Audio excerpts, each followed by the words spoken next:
إن هذا القرآن يهدي إلى التي هي أقوم ويبشر المؤمنين الذين يعملون الصالحات أن لهم أجرا كبيرا وأن الذين لا يؤمنون بالآخرة أعتدنا لهم عذابا أليما ويدعو الإنسان بالشر دعاءه بالخير وكان الإنسان عجولا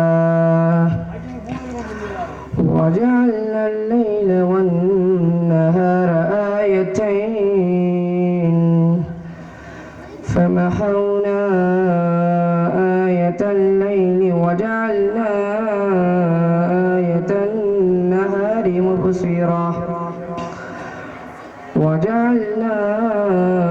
آية النهار مبصرة لتبتغوا فضلا من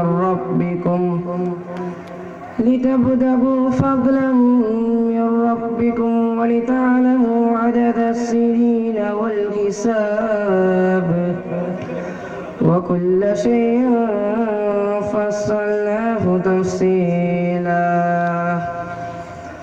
وكل إنسان ألزمناه طائره في عنقه ونخرج له يوم القيامة كتابا يلقاه منشورا اقرأ كتابك كفى بنفسك اليوم عليك حسيبا صدق الله العليم. السلام عليكم ورحمة الله وبركاته.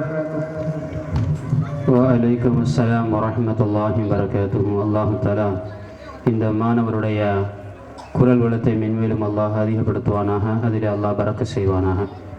அடுத்ததாக நம்ம எல்லாருமே குர்ஆன் ஓதுகிறோம். குர்ஆன் ஓதுகின்ற பொழுது ஒவ்வொரு எழுத்துக்களையும் எப்படி உச்சரிக்கணும் அப்படிங்கிற ஒரு சட்டம் இருக்குது. அந்த அடிப்படையில் தான் அந்த குர்ஆனை ஓதணும். அந்த அடிப்படையில் ஓதுனா தான் அதனுடைய அர்த்தங்களும் சரியாக இருக்கும்.